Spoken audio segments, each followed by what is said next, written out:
Bonjour à toutes et à tous. Alors aujourd'hui dans cette vidéo, je vais vous parler du couple, de la relation du couple, des épreuves et des conflits qui peuvent s'installer et générer des tensions ou mettre en péril la relation. Donc je vais vous proposer une méthode avec trois éléments qui vont vous permettre de résoudre rapidement, ou moins rapidement, ça dépend des personnes, le problème qui naît dans la relation. Donc ça va être comme une petite chaîne en fait, avec trois éléments, je vous disais. Le premier qui va être en lien avec la méditation individuelle. En deuxième, le rapprochement corps à corps sans communication verbale. Pour finir dans la pose du problème et là la communication verbale dans un état plus serein et authentique. Alors on sait tous que dans la relation du couple, il y a obligatoirement des moments dans notre vie amoureuse qui va amener des épreuves, des conflits, alors plus ou moins importants, plus ou moins grands, et qui va donc générer des tensions et mettre en désharmonie le couple. Donc je pense que la première question à se poser quand ça arrive, alors je ne dis pas que c'est forcément facile, hein, mais c'est bien d'aller se poser les bonnes questions dans ce qu'on désire et ce qu'on veut pour soi et pour notre couple et pour l'autre. Donc quand la problématique arrive ou l'épreuve, en règle générale, on va rentrer dans une énergie plus ou moins dynamique, stressante, qui va faire dégénérer la situation ou ne pas la résoudre parce que chacun va rester dans son ego avec j'ai dit ça, moi je veux ça, moi j'ai dit ça, moi je veux ça, et là ça tac tac tac et boum et ça part. Revenir à une question primordiale qui est qu'est-ce que je veux aujourd'hui? Est-ce que je veux rester dans ce conflit? Est-ce que je préfère poser une importance sur le conflit du moment qui génère des tensions chez nous deux et individuellement dans ma tête, dans mon corps, dans mon esprit, avec les enfants et tout ce qui nous entoure? Ou est-ce que je veux résoudre intelligemment et avec beaucoup d'amour le problème de façon à ce que notre couple puisse continuer à grandir ensemble. Donc effectivement, il faut aussi savoir que c'est nécessaire les conflits. Hein, c'est ce qui fait grandir, c'est ce qui fait évoluer. S'il n'y en avait pas, je pense qu'on stagnerait en fait. Donc déjà, le prendre vraiment positivement, si possible. De se dire, ok, là c'est ça, c'est galère, ça met une mauvaise ambiance entre nous, on n'est pas ok, mais en fait merci, parce qu'avec ça, je vais utiliser toute mon intelligence corporelle et cellulaire et de mon cœur pour pouvoir aller encore plus haut avec lui ou avec elle.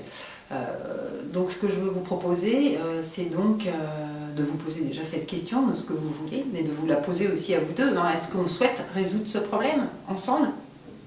Ou est-ce qu'on souhaite rester dans un conflit et entretenir ça au quotidien? Si vous souhaitez résoudre ce conflit, et je vous le souhaite de tout cœur, revenez à l'essentiel, c'est-à-dire ce qui est ressenti dans votre cœur et l'amour que vous avez l'un pour l'autre. Une fois que ça c'est ok pour vous deux, de se dire ok, on ne va pas continuer à se disputer ou à ramener par derrière des tas de reproches qui vont faire que grossir le problème et peut-être le démesurer, alors on est d'accord, on va résoudre ça. Oui, mais comment? Puisque quand on parle, quand on communique, on ne s'entend pas. On ne s'écoute pas, on ne s'entend pas. On ne s'entend pas soi-même, donc on n'entend pas l'autre. Alors on va se poser. Vous allez chacun d'un côté prendre le premier élément qui est la méditation, pour ensuite prendre le deuxième élément qui est les retrouvailles corporelles sans communication verbale, sur un ressenti pur et authentique, pour ensuite amener le troisième élément qui va être là de communiquer, mais dans un état beaucoup plus calme et plus serein. Donc vous allez dans un premier temps, chacun de votre côté, prendre du temps pour vous et de pratiquer une méditation. Alors vous n'êtes pas obligé de le faire 1 heure, si c'est compliqué pour vous de méditer, passez-y 10 minutes, un quart d'heure, mais mettez-y vraiment, si vous en avez envie, ça se fait très facilement en fait. Et il n'y a pas de règle non plus, hein.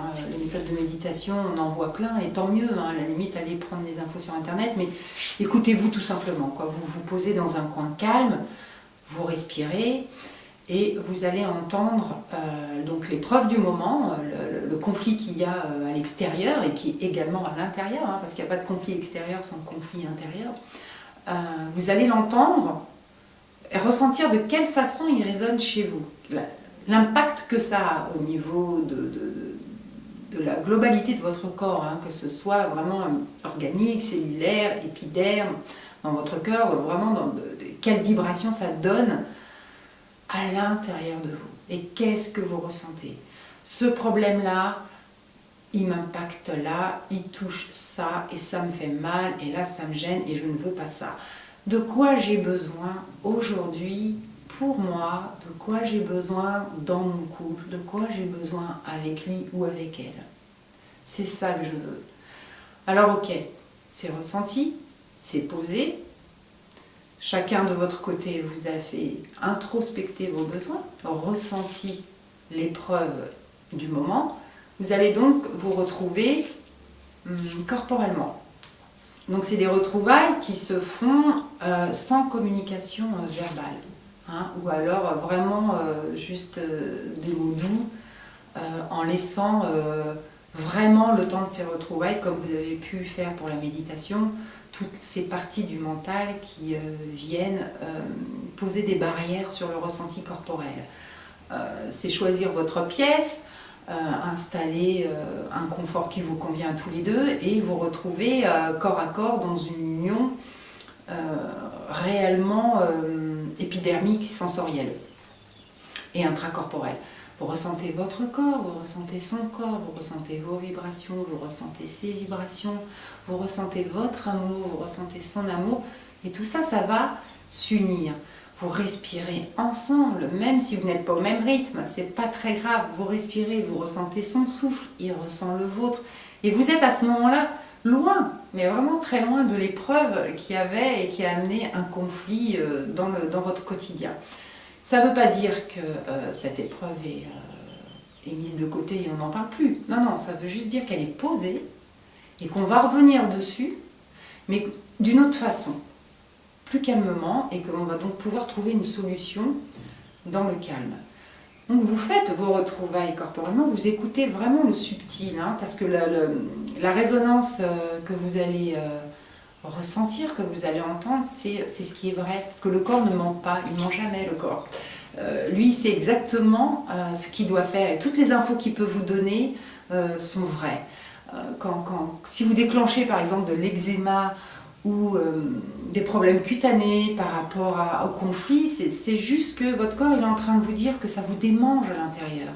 Il y a un vrai conflit qui n'est pas résolu. Donc il va vous donner des boutons, vous sortir des plaques d'eczéma, des rougeurs, ou autre chose. C'est sa façon à lui de vous dire qu'il y a quelque chose. Donc je vais te le montrer épidermiquement, je vais sortir de l'eczéma, comme ça tu vas peut-être voir qu'il y a quelque chose qui te démange à l'intérieur. Donc va le solutionner pour pouvoir solutionner ce qui se passe avec ton conjoint dans ton couple. Donc voilà, c'est juste pour vous dire que le corps, lui, ne ment pas. Il faut vraiment être attentif à son langage. Et ensuite, une fois que vous avez donc effectué vos retrouvailles et que vous avez passé ce moment-là, vous avez entendu, vous allez pouvoir poser des mots totalement différents. Vous allez donc communiquer verbalement, et à ce moment-là, ça va être déjà, avant même de ramener la problématique, hein, parce que ça ne viendra même pas tout de suite, bon bah alors, non, ça ne va pas se passer comme ça, vous allez être dans un apaisement et dans une rencontre qui est totalement différente de celle qu'il y avait au moment du conflit. Ça va être déjà dans un premier temps de poser le ressenti. Qu'est-ce que tu as ressenti à travers moi? Qu'est-ce que j'ai ressenti à travers toi? Comment as-tu ressenti ton amour pour toi, ton amour pour moi, comment nos corps se sont parlé ensemble. Qu'est-ce qu'ils se sont dit, qu'est-ce qu'ils ont ressenti et qu'est-ce qu'ils désirent ensemble. Est-ce qu'ils veulent se couper, se séparer, ou est-ce qu'ils ont une énorme envie de continuer ensemble à s'élever. Si c'est le cas, et quand il y a de l'amour et quand on en est à faire des séances ensemble de cette façon-là, c'est que derrière, il y a une envie de continuer ensemble. Donc vous allez poser ensuite, une fois que les besoins et le ressenti de chacun et ensemble a été mis, la problématique. Si vous ne le faites pas dans l'immédiat, c'est pas très grave, vous pouvez le faire 1 heure après, 2 heures après, ou vous dire en tout cas, ok, là maintenant, on se repose, on fait une pause, on revient sur nos réflexions et on parle tout à l'heure, si tu veux bien, du problème et de quelle façon on va le résoudre. Et ça se fera de cette façon-là. Ça peut aussi, il faut aussi accepter qu'il y a un temps d'intégration. On est différents, on ne va pas réagir tous de la même façon et l'intégration de votre ressenti peut être immédiat, 10 minutes, 1 heure, 2 heures après, et une autre personne, ça va être immédiat, et puis en fin de journée ou le lendemain matin, ça va revenir, parce qu'il y a eu un temps d'intégration différent au vôtre. Donc il faut accepter aussi que l'autre ne puisse pas être au même rythme que vous. Et ensuite, si le lendemain, il y a d'autres réflexions qui viennent, eh bien, elles vont être entendues autrement. Parce qu'il n'y a plus... Même si votre ego et cette colère ou d'autres émotions ressurgissent, revenez toujours au moment que vous avez passé là, en pratiquant des retrouvailles, en pratiquant des méditations, et ressentez que vous pouvez très facilement revenir à un calme intérieur pour réfléchir plus posément. Quand ça c'est acquis, que ce soit la problématique qu'il y a eu là et que vous avez solutionnée par cette méthode-là, vous allez facilement pouvoir la repratiquer sur du quotidien ou sur des petits problèmes comme ça ou des problèmes grands comme ça. En tout cas, il faut vraiment garder à l'esprit l'importance la valeur que vous donnez, et que vous voulez donner à votre couple, y compris pour les enfants. Est-ce que vous pouvez aussi vous poser la question, est-ce que je veux donner comme exemple à mon enfant des parents qui n'arrivent pas à s'entendre, des parents qui n'arrivent pas à communiquer, qui n'arrivent pas à être attentionnés l'un vers l'autre et qui ramènent de la grêle, de la neige, du froid régulièrement. Bon, je pense qu'en tant que parent, personne ne souhaite ça. Donc reposez-vous, marquez sur un papier les bonnes questions, celles qui vous correspondent pour pouvoir régulièrement y revenir et vous dire ok, où est mon essentiel, où est mon besoin, de quoi j'ai besoin dans mon couple, qu'est-ce que je veux avec lui, qu'est-ce que je veux avec elle, qu'est-ce qu'on veut faire ensemble. Voilà, de cette façon-là, vous allez donc pouvoir résoudre une épreuve ou un conflit qu'il y a au moment et transformer aussi votre communication. Ça va vous permettre de transformer votre communication. Dans beaucoup de couples, le problème majeur vient de cette communication. 1, on n'entend pas son corps, on n'entend que sa tête, et 2, on reste essentiellement de notre ego sans entendre ses propres besoins et sans entendre les besoins de l'autre. Donc en pratiquant régulièrement de la méditation, du rapprochement corporel, vous pouvez avoir des relations sexuelles dans l'acte, rapides, un peu sauvages, il n'y a pas de souci avec ça, au contraire, il faut de tout. Mais vraiment, quand on revient sur une relation de corps à corps, dans le calme et dans le toucher, dans le sensoriel, dans la sensualité, avec du temps, de se donner du temps, ça change énormément. Et là, vraiment, votre communication, vous verrez, va changer. Donc, voilà, dans cette vidéo, ce que j'avais essentiellement envie de vous dire, c'est que dans la relation de couple, rien n'est jamais perdu. Ça se perd si on veut vraiment se perdre soi et perdre l'autre. Après, effectivement, il peut ne plus y avoir l'amour, ça arrive, on peut aussi ne plus être compatible. On l'a été parce qu'on a eu besoin l'un de l'autre à un moment, on avait besoin de construire ça ensemble, etc. Et l'amour se transforme en grande affection. Dans tous les divorces, s'il y avait une vraie écoute et un accord, même sur une séparation, dans le fait que l'amour se transforme en affection pour l'un, il n'y aurait pas de conflit non plus dans les divorces, mais juste une entente pour comment on s'organise pour les enfants, etc. Donc voilà, ce que j'avais donc envie de vous dire à travers ce message, c'est qu'il y a des méthodes toutes simples.